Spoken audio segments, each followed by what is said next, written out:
Hello मित्रों और मेरे प्यारे विद्यार्थियों, नमस्कार, गुड इवनिंग। तो हम अब प्रकाश के जो चैप्टर है उसका आगे का पोर्शन करते हैं, प्रकाश की द्वैत प्रकृति। तो प्रकाश की जो द्वैत प्रकृति है उसके बारे में हम बात करेंगे कि प्रकाश की द्वैत प्रकृति होती है, डबल नेचर होती है। द्वैत प्रकृति, प्रकाश की कैसी प्रकृति होती है? द्वैत प्रकृति होती है। अब प्रकाश की जो द्वैत प्रकृति होती है उसमें प्रकाश का जो है दो प्रकार का व्यवहार होता है, और इसको द्वैत प्रकृति को सबसे पहले एक वैज्ञानिक थे जिसका नाम था डी ब्रोगली। सबसे पहले डी ब्रोगली ने प्रकाश की द्वैत प्रकृति के बारे में बताया कि प्रकाश जो है वो कणीय और तरंगीय दोनों रूप में, कणीय प्रकृति और तरंगीय प्रकृति के रूप में व्यवहार करता है। तो देखिए, हम बात करेंगे कि इसकी जो कणीय प्रकृति है ये सबसे पहले न्यूटन ने इसको डिफाइन किया था, न्यूटन ने, ठीक है। और जो तरंगीय प्रकृति है वो हाइजेन ने डिफाइन या इसके बारे में स्पष्टीकरण किया था। तो कणीय प्रकृति के बारे में किसने बताया था? न्यूटन ने। और इसकी तरंगीय प्रकृति है उसके बारे में किसने बताया था? हाइजेन ने इसकी पुष्टि की थी। तो अब कणीय प्रकृति के अंतर्गत इसके कौन कौन से इफेक्ट है, प्रभाव है, तो देखिएगा कि कणीय प्रकृति में कौन कौन से प्रभाव होते हैं। तो कणीय प्रकृति के अंदर हम इसको याद करने के लिए हम लिखेंगे RCP। एक होता है RCP कॉलोनी, ठीक है जी, सिर्फ याद करने के लिए RCP। हम यहाँ पे R, C और P इसके बारे में जिक्र करेंगे। R का मतलब होता है रमन प्रभाव, R का मतलब होता है रमन प्रभाव, और C का मतलब होता है कॉम्पटन प्रभाव, कॉम्पटन प्रभाव, और P का मतलब होता है प्रकाश विद्युत प्रभाव, प्रकाश विद्युत प्रभाव, फोटो इलेक्ट्रिक इफेक्ट, ठीक है जी, PE इफेक्ट। आपको बता दें कि जिनके पीछे प्रभाव आएगा, याद रखना, वो किसको डिफाइन करता है? उसकी कणीय प्रकृति को बताता है। किसको बताता है? इसकी कणीय प्रकृति को बताता है। और जिनके अंत में क्या आएगा? जिनके अंत में न या फिर न आएगा, वो किसको डिफाइन करेगा? इसके तरंगीय प्रकृति को बताएगा, ठीक है। तो ये याद करने के लिए जो प्रभाव है, जिनके अंत में प्रभाव लिखा आएगा, वो प्रकाश की कणीय प्रकृति के बारे में बताएगा। और जिसके अंत में न या अण आएगा, वो किसको बताएगा? प्रकाश की तरंगीय प्रकृति के बारे में बताएगा। तो नेक्स्ट हम बात करते हैं कि इसके कौन कौन से तरंगीय प्रकृति के गुण हैं। जैसे मान लेते हैं अपने परावर्तन, ठीक है जी। परावर्तन मतलब प्रकाश की किरणों का किसी वस्तु से टकराकर लौटना, जिसको बोलते हैं रिफ्लेक्शन। इसको हम बोलते हैं रिफ्लेक्शन, ठीक है जी। अब हम बात करते हैं दूसरा, पूर्ण आंतरिक परावर्तन। पूर्ण आंतरिक परावर्तन, इसको बोलते हैं TIR, यानी कि टोटल इंटरनल रिफ्लेक्शन, TIR इसको बोलते हैं। कि जब प्रकाश की किरण सघन माध्यम में विरल माध्यम में जाती है और आपतन कोण का मान इतना ज़्यादा कर दे कि वो पुनः लौट के सघन माध्यम में आ जाए, तो इस घटना को क्या बोलते हैं? TIR बोलते हैं, जिसका हम आगे जिक्र करेंगे। उसके बाद में हम बात करेंगे अपवर्तन। अपवर्तन, इसको इंग्लिश में बोलते हैं रिफ्रैक्शन। रिफ्रैक्शन, ठीक है जी। तो इसका मतलब क्या हो गया? रिफ्रैक्शन का मतलब मुड़ना, अपवर्तन का मतलब प्रकाश की किरण का मुड़ना होता है, ठीक है। नेक्स्ट हम बात करते हैं कि उसके बाद में वर्ण विक्षेपण। वर्ण विक्षेपण या कहीं कहीं पे शब्द आता है विपत्थन, ठीक है। विक्षेपण का मतलब फैलना, ठीक है। हम इसको हम कह सकते हैं डिस्पर्जन। डिस्पर्जन, या इसको हम एक नाम और भी दे सकते हैं, करैक्टर डिफ्लेक्शन। हम इसको करैक्टर डिफ्लेक्शन भी बोल सकते हैं। करैक्टर डिफ्लेक्शन, ठीक है जी, इसको हम करैक्टर डिफ्लेक्शन भी बोल सकते हैं। उसके बाद में है इसके साथ में उनको बोलते हैं परकिरणन। परकिरणन, परकिरणन का मतलब होता है स्कैटरिंग, फैलना। परकिरणन, स्कैटरिंग, परकिरणन मतलब फैलना, ठीक है, फैलाव। और इसके साथ साथ में व्यतिकरण है। व्यतिकरण, इसको बोलते हैं इंटरफेरेंस। और ध्रुवण पोलराइजेशन, पोलराइजेशन।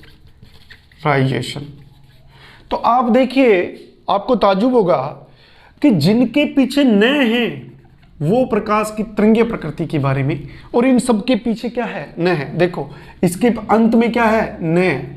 इसके अंत में देखो आप दिखाई दे रहा है आपको न, और इसके अंत में भी देखो न या अण दिखाई दे रहा है, और इसके अंत में भी न दिखाई दे रहा है, और इसके अंत में व्यतिकरण में भी ण है, और ध्रुवण में भी ण। तो ये मैंने देखा कि जिनके पीछे ण या न लगे हुए हैं वो प्रकाश की तरंगीय प्रकृति को उजागर करते हैं। कभी एक छोटा क्वेश्चन आ जाता है कि इन दोनों में से दे देते हैं और पूछते हैं प्रकाश की कौन सी प्रकृति को ये उजागर करता है। तो उम्मीद है आपको ये चीजें समझ में आ जाए। तो ये प्रकाश की कणीय प्रकृति और ये प्रकाश की कौन सी है? तरंगीय प्रकृति के बारे में बात हुई। अब हम बात करें कि दूसरा नेक्स्ट इसका जो गुण है कि प्रकाश की ये विद्युत चुंबकीय तरंगें होती है, जिसके अंदर विद्युत के भी गुण होते हैं और चुंबक की तरह भी ये गुण रखती है। तो इसको बोलते हैं इलेक्ट्रोमैग्नेटिक वेव भी इसको कहते हैं। आपको पता है प्रकाश की जो किरणें, ये विकिरणें जिसको बोलते हैं, प्रकाश की किरणों को विकिरणें बोलते हैं, और इनको गमन के लिए किसी माध्यम की जरूरत नहीं होती, ठीक है। ये निर्वात में भी गमन कर लेती है और कोई भी माध्यम है तो भी ये गमन कर लेती है। तो इसका मतलब इनको जाने के लिए किसी भी माध्यम की जरूरत नहीं होती। तो नेक्स्ट देखिएगा, इसमें हम बात करेंगे कि पांचवा जो गुण है कि प्रकाश की किरण क्या होती है? प्रकाश की किरणें कैसी होती है? विद्युत चुंबकीय तरंगें होती है। इलेक्ट्रो मैग्नेटिक वेव्स होती है, EM, ठीक है, EM वेव्स होती है इलेक्ट्रोमैग्नेटिक, जिसमें विद्युत का भी और चुंबकीय की तरह दोनों तरह इसमें बिहेव या व्यवहार करती है।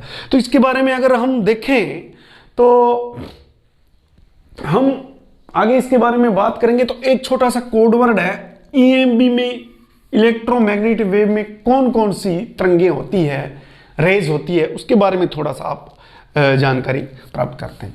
तो देखिए इसमें एक शॉर्ट ट्रिक्स बनाई है, उसको आप थोड़ा सा कंटेस्ट कर लें। मित्रों, मैं बीच में कहना चाहता हूं कि जो भी काम करो आप, तो उसका एक रिलेशन बना लो, एक ट्रिक बना लो जिसको आप सहज तरीके से याद कर सको और जिसको याद रखना भी आसान हो जाए। तो देखो ये है ट्रिक्स है काग एक्सरे। जो काग एक्सरे हैं यूवी ने देखा। काग एक्सरे किसने देखा? यूवी, युवराज ने देखा। किस में देखा? इन सूक्ष्म रेडियो में, इन सूक्ष्म रेडियो। किस में देखा? एक्सरे। कैसा एक्सरे? काग एक्सरे। काग एक्सरे यूवी ने देखा किस में? सूक्ष्म रेडियो में। का मतलब यहां पे हो गया, का मतलब हो गया यहां पे कॉस्मिक रे। रे मतलब तरंगी। गे का मतलब हो गया यहां पे गामा रे। ठीक है, गामा रेज। एक्सरे, ये सीधा का सीधा एक्सरे तो आप जानते ही हो, जिससे हम एक्सरे करते हैं। यूवी का मतलब हो गया अल्ट्रावायलेट रे, परावैंगनी किरणें, जिसको हम क्या बोलते हैं? परावैंगनी किरणें भी इसको बोलते हैं, परावैंगनी किरणें। आपको पता है परावैंगनी किरणें सूर्य से आने वाली होती है, जो बहुत ही हानिकारक होती है, और ओजोन परत से हम इससे सुरक्षित होते हैं। ओजोन परत नहीं होती तो ये सीधी की सीधी पड़ती और हमारे स्किन प्रॉब्लम या स्किन कैंसर या काफ़ी ऐसे इफेक्ट पड़ते हैं स्किन पे या हमारी बॉडी पे। उसके बाद में यूवी ने यहाँ पे साइलेंट है। देखा का मतलब होता है यहाँ पे दृश्य क्षेत्र, या हम इसको बोलते हैं दृश्य प्रकाश भी बोलते हैं हम, दृश्य प्रकाश। विजिबल लाइट, जिसको हम देख सकते हैं, जिसको हमारी आंखें देख सकती है, इसको विजिबल लाइट कहते हैं। देखे का अंदर आइए। इनका मतलब होता है इंफ्रारेड लाइट। सूक्ष्म का मतलब होता है सूक्ष्म वेव्स या सूक्ष्म तरंगे या इंफ्रारेड तरंगे। रेडियो का मतलब होता है रेडियो तरंगे। ये रेडियो तरंगों के द्वारा ही हम जो है ट्रांजिस्टर्स है, टीवी है या मोबाइल है, जितनी भी ये रेडिएशंस है वो इसके कारण ही चलती है। ठीक है, तो ये लगभग 1 2 3 4 5 6 7 8 इस टाइप से ये किस में पाई जाती है? विद्युत चुंबकीय तरंगे हैं जो क्रम से पाई जाती है, और ये क्रम से इसका एक है। अगर इस पर आपको कभी कोई क्वेश्चन आए तो आप आसानी से इसका ये कोड वर्ड याद करके इसको आप डिफाइन कर सकते हो। तो हमें सिर्फ किसके बारे में चाहिए? हमें 5वां जो पॉइंट है दृश्य प्रकाश के बारे में जानकारी लेनी है। तो अगर दृश्य प्रकाश की बात करूं तो दृश्य प्रकाश के अंदर सारे के सारे जो है इसकी जो रेंज है वो लगभग 3800 एंगस्ट्रॉम से लगाकर या 3600 एंगस्ट्रॉम से लगा के 7800 एंगस्ट्रॉम इसकी रेंज है, प्रास है इसकी तरंग दैर्ध्य की। तो लगभग 3800 एंगस्ट्रॉम से लेके 7800 एंगस्ट्रॉम या 3600 से 7800 तक इसकी रेंज पाई जाती है। ठीक है, तो या 3800 की कहीं कहीं 3900 भी है, तो आप देख लेना। ये एंगस्ट्रॉम इसकी यूनिट है तरंग दैर्ध्य की लंबाई नापने की। अब इसमें क्या क्या होता है, कौन कौन से दृश्य प्रकाश के अंदर जो हमारे इंद्रधनुषी कलर होते हैं वो सारे के सारे इसके अंदर पाए जाते हैं। तो हम आगे नेक्स्ट इसके बारे में बात करते हैं। तो देखिएगा कि इस एक बार हम थोड़ा दोहरान करते हैं कि प्रकाश की किरण विद्युत चुंबकीय तरंगें होती है जिसके अंदर ये सारे के सारे क्षेत्र पाए जाते हैं, जिसको हम cosmic ray, gamma rays, X rays, UV rays, दृश्य प्रकाश, इंफ्रारेड वेव्स, सूक्ष्म तरंगे, माइक्रोवेव्स, रेडियो तरंगे, माइक्रोवेव्स, ये सारे के सारे हम इसमें बात करेंगे। तो अब बात करते हैं जो वर्ण विक्षेपण की जो घटना होती है वो दृश्य क्षेत्र में होती है। प्रकाश के कौन से भाग में होती है? दृश्य क्षेत्र में, जिसको हम विजिबल लाइट या विजिबल रेज कहते हैं। विजिबल का मतलब ही है जो हमें दिखाई देता है, सूर्य के प्रकाश का भाग जो हमें दिखाई देता है, और जो कितने रंगों से मिलकर बना होता है?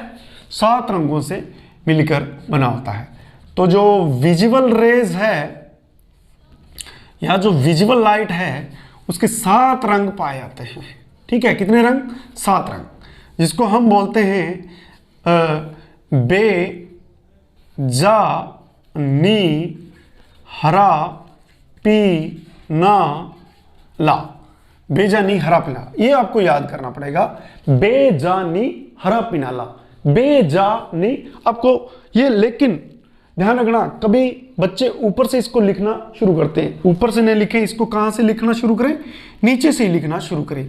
बे का मतलब मित्र होता है बैंगनी, ठीक है, और जा का मतलब होता है जामुनी, और नी का मतलब होता है नीला, और नी का मतलब नीला, और ये आपके सामने हरा है। पी का मतलब पीला, ना का मतलब नारंगी, और ला का मतलब होता है यहाँ पे रेड या लाल। ठीक है, अब इंग्लिश में देखें तो ये शब्द होता है, इसको बोलते हैं विवज्योर। इसको हम याद करेंगे विवज्योर से। ठीक है, विवज्योर का मतलब ये हो गया विवज्योर। ठीक है, आर का मतलब यहां पे हो गया रेड, ओ का मतलब हो गया यहां पे ऑरेंज, येलो, और इसका मतलब हो गया ग्रीन, बी का मतलब हो गया यहाँ पे ब्लू, और आई का मतलब हो गया आपके इंडिगो, और इसको बोलते हैं वायलेट। तो ये कलर जो है इस प्रकार से इसके अंदर पाए जाते हैं। और ये जो कलर है आपको पता है कि इंद्रधनुष में भी ये कलर कंटिन्यूस पाए जाते हैं। ठीक है, तो नेक्स्ट हम बात करेंगे इसके अंदर कि ये हो गए प्रकाश के गुण। प्रकाश के गुणों के अंतर्गत अब हम बात करेंगे एक घटना जो इसकी तरंगीय प्रकृति को दर्शाता है। वो घटना है वर्ण विक्षेपण। वर्ण विक्षेपण या वर्ण विपथन, वर्ण विपथन। ठीक है, डिस्पर्जन। ठीक है, या इसको बोलते हैं डिस्पर्जन को हमने बोला था कि करैक्टर्स डिफ्लेक्शन। इसका दूसरा नाम क्या है? Character deflection, character deflection. ठीक है जी, देखिएगा वर्ण विक्षेपण को जानने के लिए हम क्या करते हैं, एक प्रिज्म लेते हैं। एक हम प्रिज्म ले लिया हमने, ये प्रिज्म हमने ले लिया। ये जो प्रिज्म है वो हमने लिया जो पारदर्शी है। पारदर्शी का मतलब जिसके आर पार देखा जा सकता है। कांच का बना हुआ प्रिज्म है जिसका एक कोण 90 डिग्री का है और दो कोण कितने होंगे? 45 डिग्री के होंगे। ये तो आपको पता ही है कि त्रिभुज के अंदर वाले समस्त कोणों का योग 180 डिग्री होता है। तो एक कोण 45 का, एक कोण 90 का, दो कोण 45 के होंगे। तो अब इसमें देखिए हमने प्रकाश की किरण को मान लो इस टाइप से इंजेक्ट करवाया। ये प्रकाश की किरण है और हमने इसमें इसको, ये प्रकाश की जो किरण है आपतित हो रही है। आपतित हो रही है मतलब गिर रही है। तो इस प्रकाश के किरण को हम बोलेंगे श्वेत प्रकाश किरण या एक वर्णी प्रकाश की किरण, एक वर्णी प्रकाश किरण बोलेंगे। ठीक है जी, ये इसमें आपतित हो रही है। और यहां पे बिल्कुल इसके 90 डिग्री पर यहां पे क्या होगा? काल्पनिक रूप से हम मानेंगे कि यहां पे एक नॉर्मल होगा, अभिलंब होगा। अब जैसे ये प्रकाश की किरण यहां से ये जाएगी तो आपको पता है यहां पे माध्यम क्या है, विरल है, हवा है, और ये कांच है, ये माध्यम इसके लिए सघन होगा। यहाँ पे प्रकाश की किरण का वेग घट जाएगा और ये प्रकाश की किरण सीधी ने जाके, जाना तो था इसका सीधा, लेकिन ये सीधी ने जाके इधर मुड़ जाएगी, और जैसे ये मुड़ेगी तो इस घटना को क्या बोल देंगे हम, अपवर्तन हो गया। अब देखते हैं कि अगर हमने यहाँ पे पर्दा रखा तो इस प्रिज्म के दूसरी ओर हमें प्रकाश की किरण के 7 रंग 3, 4, 5, 6 और 7 रंग जो है यहाँ पे बिल्कुल इस टाइप से प्राप्त होंगे पर्दे पर। ये मान लो हमने पर्दा लगा दिया, यहाँ पे कोई पर्दा रख दिया, तो ये 7 रंग, एक प्रकाश के अंदर 7 रंग छिपे हुए हैं। ये किससे अलग हुए, इस प्रिज्म के अंदर से गुजरने से। मित्रों, आप सर्दी के अंदर या कहीं भी बैठते हो तो हमारे पास कभी कभी वो पारदर्शी पेन भी होते हैं और स्केल भी होता है, जिसके अंदर से प्रकाश की किरण आती है, और हम जो कॉपी पर राइट डाउन लिख रहे होते हैं उसमें भी वो 7 रंग क्या है, बन जाते हैं, यानी कि रेनबो उस पर भी बन जाता है, इंद्रधनुषी कलर। और इंद्रधनुष भी इसी प्रकार से बनता है। इंद्रधनुष के अंदर प्रकाश की काफी घटनाएं होती है, उसमें टोटल TIR भी होता है, व्यतिकरण भी होता है, और उसके अंदर परावर्तन भी होता है। सारी घटनाएं, 3-4 घटनाओं का कॉम्बिनेशन जो होता है, ये रेनबो बनता है आसमान में। तो होता क्या है, सूरज जिस विपरीत दिशा में आगे की ओर प्रकाश की बूंदों के अंदर से प्रकाश की कोई किरण घुस जाती है, और वो आगे जब जाती है तो 7 रंगों में बंट जाती है। इसको बोलते हैं इंद्रधनुषी कलर। अब ये 7 रंग जो आए हैं उसके अंदर वही बे, जा, नी, हरा, पी, ना और ये ला, तो इसको हम बोलते हैं स्पेक्ट्रम। 7 रंगों के कॉम्बिनेशन को स्पेक्ट्रम कहेंगे। अगर 14 कलर ऐसे ही हो गए तो उसको कितने स्पेक्ट्रम बोलेंगे, 2। ठीक है, तो ये कंटिन्यूस कलर है। ये कलर जैसे शुरू होते दूसरा शुरू हो जाता है, एक खत्म होता है दूसरा, लेकिन पता नहीं चलता कि दूसरा कब शुरू हो गया, यानी कि बिल्कुल कंटिन्यूस स्थिति में ये होता है। तो बे 4 क्या हो गया आपके पास, बे 4 हो गया बैंगनी। चा 4 क्या हो गया, जामुनी। नी 4 क्या हो गया, नीला। ये हरा, पीला और नारंगी और लाल। ठीक है जी। आप देखिए, अगर मैं यहां पे थोड़ी सी बात करूं तो प्रकृति के अंदर 3 ही मुख्य कलर होते हैं। 3 मुख्य कलर होते हैं। वो कौन कौन से होते हैं, एक तो लाल होता है, एक आपके हरा होता है, और एक आपका क्या होता है, बैंगनी। 3 कलर जो होते हैं। तो इसमें देखिए कि बाकी जो कलर होते हैं वो इनसे मिलकर ही बनाए जा सकते हैं। तो हम यहाँ पे ये क्या बन गया, एक पर्दे पर जो ये बना है इसको हम बोलते हैं स्पेक्ट्रम। क्या बोलते हैं इसको, स्पेक्ट्रम इसको बोलते हैं। ये एक स्पेक्ट्रम कहलाता है।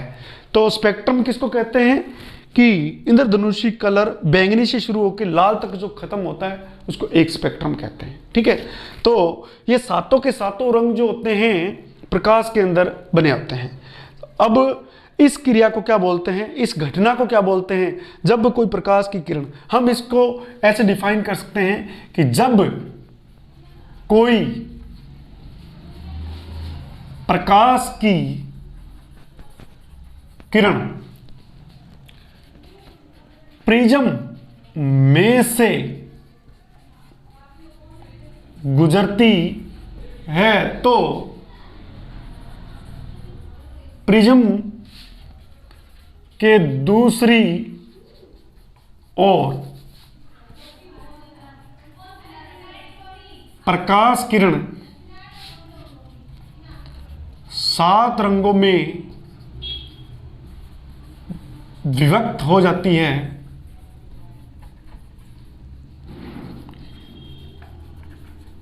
प्रकाश किरण का 7 रंगों में बंटने की क्रिया को वर्ण विक्षेपण कहते हैं। ठीक है, ये इसकी डेफिनेशन आप ले सकते हो। तो आपको समझ में आया होगा। अब हम थोड़ा सा कलर्स के बारे में थोड़ी सी बात आगे और डिफाइन करते हैं, थोड़ा और एक्सप्लेनेशन करते हैं। तो देखिएगा इसमें कि ये जो 7 कलर बने हुए हैं, इनमें हम 2 कलरों को मुख्य रूप से इस चैप्टर में डिफाइन किया गया है। उसके बारे में भी क्वेश्चन कंपटीशंस में या प्रतियोगी परीक्षा में पूछे जाते हैं, तो ये भी आपके जानकारी में होनी चाहिए। देखिएगा, हम वापस लेते हैं इसके अंदर, ये ले लिया हमने, प्रिज्म ले लिया, और ये A, B और C ये प्रिज्म है। और प्रकाश की किरण देखिए ये आपतित हो गई। ठीक है, आपतित होने के बाद में यहाँ पे हमने मान लो अभिलंब ले लिया, नॉर्मल ले लिया। इस अभिलंब से प्रकाश की किरण, यहाँ पे हवा है, माध्यम विरल है, और यहाँ पे माध्यम क्या हो गया, कांच आ गया, सघन आ गया, तो प्रकाश की किरण मुड़ गई। प्रकाश की किरण को जाना तो था सीधा, लेकिन वो गई नहीं। क्यों नहीं गई? क्योंकि आगे माध्यम बदल गया और प्रकाश की किरण मुड़ गई। इस घटना को क्या बोलते हैं? प्रकाश का अपवर्तन कहते हैं। नेक्स्ट देखिए, यहां पे अब अगर हम अभिलंब की कल्पना करें यहां पे इस टाइप से, तो प्रकाश की किरण अभिलंब से दूर जाएगी यहां पे। तो इस टाइप से मान लो ये हो गया, ये मान लो रेड ले लो, दूसरा ये मान लो येलो ले लो, तीसरा ये मान लो ब्लू ले लो। ठीक है जी। अब हम अगर देखें, ये कोण हो गया ए, प्रिज्म कोण, और ये जो अगर मैं इसको यहां से बढ़ाऊं, यहां से ऐसे बढ़ाऊं, तो आप देखिएगा कि यहां से इस लाइन से, इस काल्पनिक लाइन से ये एंगल, ठीक है, इसको हम बोलते हैं विचलन कोण। रेड किसके लिए? इस लाइन पे बन रहा है, रेड वाली पे।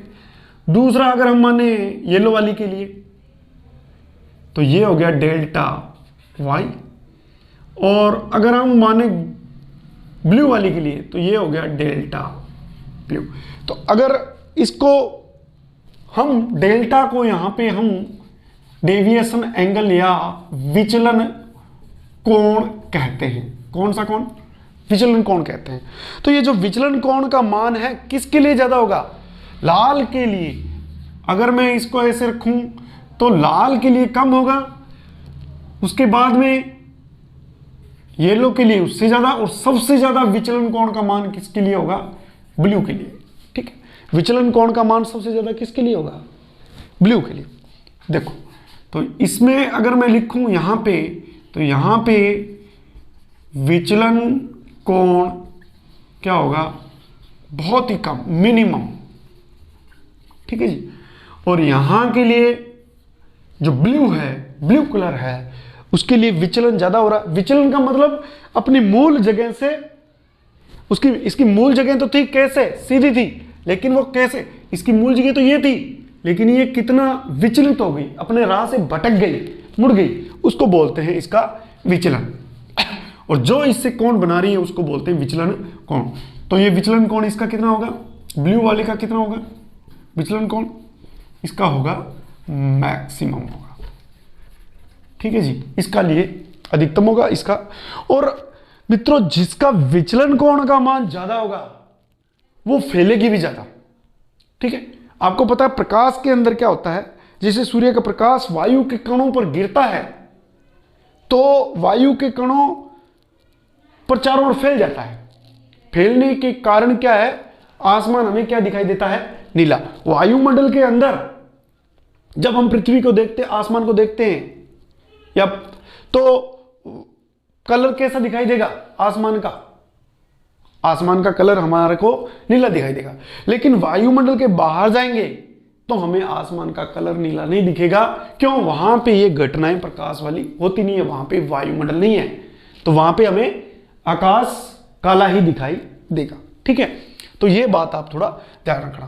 तो ये विचलन कोण का मान सबसे ज्यादा किसका है? ब्लू कलर का है, इसलिए फैलता भी ज्यादा है। जिसका विचलन कोण ज्यादा होगा उसका प्रकीर्णन फैलाव भी क्या होगा? इसका फैलाव भी क्या होगा? अधिक होगा। इसका फैलाव भी अधिक होगा। फैलाव को क्या बोलते हैं यहाँ पे? प्रकीर्णन। प्रकीर्णन ये भी कैसी है घटना? इसकी तरंगीय घटना, जिसके अंत में न आ जाए उसको बोलते हैं प्रकीर्णन। प्रकीर्णन को इंग्लिश में क्या बोलते हैं? स्कैटरिंग। इसको बोलते हैं जी स्कैटरिंग बोलते हैं। ठीक है जी। अब लाल रंग जो है फैलता बहुत कम है। लाल रंग फैलता बहुत कम है। और लाल रंग को क्या है मित्रों? लाल रंग को दूर से भी देखा जा सकता है। जो लाल कलर होता है उसकी वेवलेंथ है वो क्या होती है? बहुत अधिक होती है। तो मैं यहां पे आपको थोड़ा सा और एक्सप्लेनेशन करना चाहता हूं कि लाल कलर को दूर से भी देखा जा सकता है, इसलिए वाहनों के जो पीछे वाली जो लाइट है वो लाल रंग की रखी जाती है। किस रंग की? लाल रंग की रखी जाती है। दूर से अगर हमें दो लाइटें जल रही है, एक नीले रंग की है और एक लाल रंग की है, तो बहुत अधिक दूर से हमें नीले रंग की लाइट नहीं दिखाई देगी। ठीक है, लाल रंग की हमें बहुत दूर से भी दिखाई देगी। क्यों? क्योंकि वो कलर फैलता नहीं है, वो प्रकीर्णन उसका बहुत कम होता है। उसके डेविएशंस का मान, उसके डेविएशंस एंगल का मान, विचलन कोण का मान बहुत कम होता है। कम होता है तो वो प्रकीर्णन उसका भी बहुत कम होता है, लेकिन उसकी तरंगदैर्ध्य का मान बहुत ज्यादा, उसकी तरंगदैर्ध्य की लंबाई बहुत ज्यादा होती है, जो हमें बहुत दूर से आके आंखों में हमारी गिरती है और वो लाल रंग हमें दिखाई देता है। इसलिए खतरे के निशान जितने भी होते हैं वो लाल रंग के बने रहते हैं। जो ट्रेन खड़ी है उसके पीछे वाली जो लाइट होती है, ठीक है, वो लाल रंग की दिखाई होती है। क्यों? क्योंकि अगर खड़ी है गाड़ी तो लाल रंग की लाइट जलती है, तो हमें पता चल जाता है कि आगे गाड़ी खड़ी हुई है और हम भी अपनी गाड़ी में हैं या कोई भी है, तो हम पहले से अलर्ट हो जाते हैं, अपनी गाड़ी या वाहन को धीमे कर लेते हैं। ठीक है, और ब्रेक लाइट किसी भी वाहन की, चाहे मोटरसाइकिल हो या कोई भी हो, वो भी लाल रंग की ही होती है। एम्बुलेंस के ऊपर भी लाल रंग से लिखा होता है एम्बुलेंस। ठीक है, और जो बड़े बड़े पानी के जहाज होते हैं उनकी जो लाइट, बीम लाइट, आगे मान लो कोई चट्टान है तो वो भी लाल लाइट की रंग की होती है, ताकि दूर से ही दिखाई दी जाए। और डॉक्टर के वाहन पे भी प्लस का निशान भी लाल रंग का होता है। ठीक है, तो इस कारण लाल रंग जो है बहुत दूर से दिखाई देता है। तो हम लिखते हैं लाल रंग के बारे में, अगर बात लिखें हम, तो लाल रंग जो रेड कलर, दो तीन बातें लिखें हम रेड कलर के बारे में। तो एक तो है इसका जो डेल्टा आर का मान है वो क्या होता है? बहुत कम होता है। ठीक है, यानी कि विचलन कोण का मान क्या होता है? इसको हम विचलन कोण भी कह सकते हैं। विचलन कोण का मान बहुत कम होता है। और इसके अंदर प्रकीर्णन यानी कि फैलाव इसका, वो भी क्या होता है? बहुत कम होता है। तीसरी बात, तरंग दैर्ध्य, इसकी जो तरंग दैर्ध्य है लैम्डा, इसका मान बहुत ज्यादा होता है, बहुत मैक्सिमम या अधिक होता है, दूर से दिखाई देती है। और बहुत दूर से दिखाई देने वाला कलर है, बहुत अधिक दूर से दिखाई देता है। बहुत अधिक दूर से भी हमें ये दिखाई देता है। ठीक है, तो अब नीले कलर की अगर बात करें हम, तो जो नीला कलर होता है वो इससे विपरीत होता है। नीले कलर की अगर बात करें तो हम यहां पे ब्लू कलर या नीला रंग लिख लेते हैं, ब्लू कलर, इसके डेल्टा P का मान क्या होता है? अधिक होता है। इसका जो प्रकीर्णन है, फैलाव है, वो भी बहुत अधिक होता है, इसलिए आसमान हमें नीले रंग का दिखाई देता है। ठीक है। और इसकी जो तरंगदैर्ध्य लैम्डा है वह बहुत कम होती है और यह बहुत अधिक दूर से दिखाई नहीं देता, बहुत अधिक दूर से दिखाई नहीं देता। ठीक है। तो ये वर्ण विक्षेपण के बारे में हमने बात कर ली। तो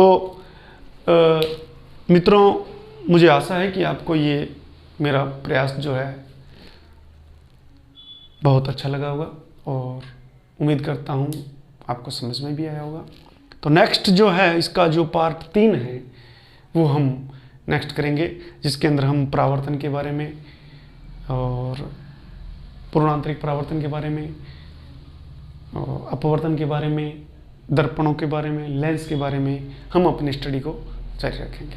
तो तब तक के लिए मैं राजेश कल्याणा आपसे विदा लेना चाहता हूँ और ठीक है, मिलते हैं नेक्स्ट वीडियो में। तो जय हिंद, जय भारत। आप पढ़ते रहें, मस्त रहें, स्वस्थ रहें।